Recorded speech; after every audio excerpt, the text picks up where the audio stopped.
Soy Erika de la Torre. El día de hoy les voy a presentar el tema de clasificación de las obligaciones. ¿Qué es una obligación? Es la relación jurídica en virtud de la cual un sujeto llamado pasivo o deudor tiene el deber frente a otro sujeto llamado activo o acreedor de realizar una conducta, ya sea de dar, hacer o no hacer. En condiciones normales, una obligación simple es en la que existe un acreedor y un deudor y solo hay una conducta que debe realizarse en favor del acreedor. Cuando se encuentran complicaciones en los sujetos, en el tipo de prestación o en la forma en que nace o se extingue la obligación, entonces hablaremos de la clasificación de las obligaciones. Las obligaciones están clasificadas de la siguiente manera: obligaciones a plazo o término, condicionales, conjuntivas, alternativas, facultativas, mancomunadas y solidarias.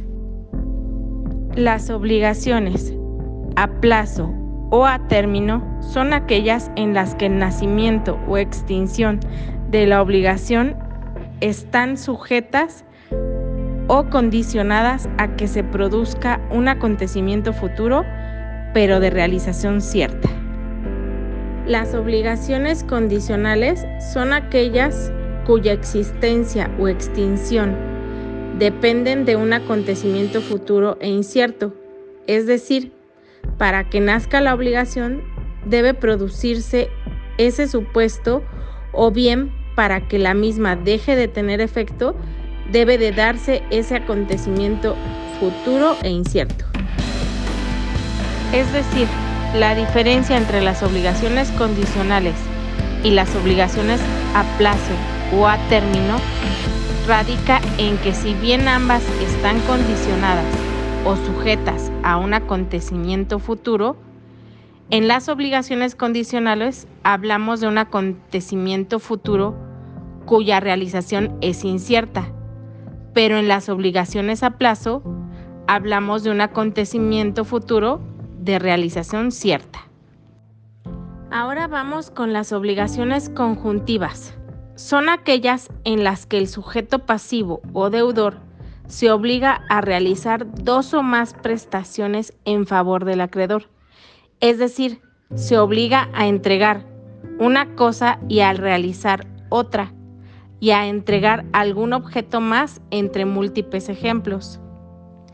De esta manera, mientras no entregue la prestación A más la prestación B más la prestación C, no se tendrá por cumplida la obligación.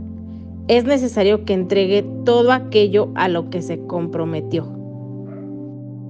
A diferencia de las obligaciones conjuntivas, están las obligaciones alternativas. En estas, el sujeto pasivo o deudor se obliga a realizar o a entregar ya sea una cosa o bien a realizar o a entregar otra. Existe la posibilidad de que se cumpla satisfaciendo una prestación o bien la otra. Otra clasificación de las obligaciones es la llamada obligación facultativa.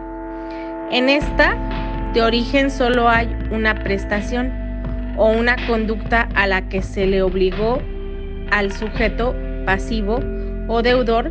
Sin embargo, se deja la facultad discrecional de que una vez llegado la fecha de cumplimiento, él decida si sustituye la obligación por una diversa.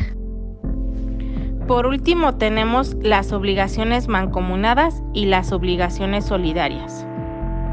Las obligaciones mancomunadas son aquellas en las que existe pluralidad de sujetos, ya sean sujetos pasivos o sujetos activos. En este tipo de obligaciones mancomunadas, la prestación se divide entre tantos activos haya o entre tantos pasivos haya. Es decir, ninguno de los sujetos pasivos están obligados a pagar la totalidad de la prestación, sino únicamente una parte o fracción de la misma. Del otro lado de la moneda, si la obligación mancomunada es activa del cúmulo de acreedores que haya, ninguno de ellos pudiera exigir la totalidad de la obligación, sino que cada uno de los acreedores podía exigir tan solo una parte de la prestación.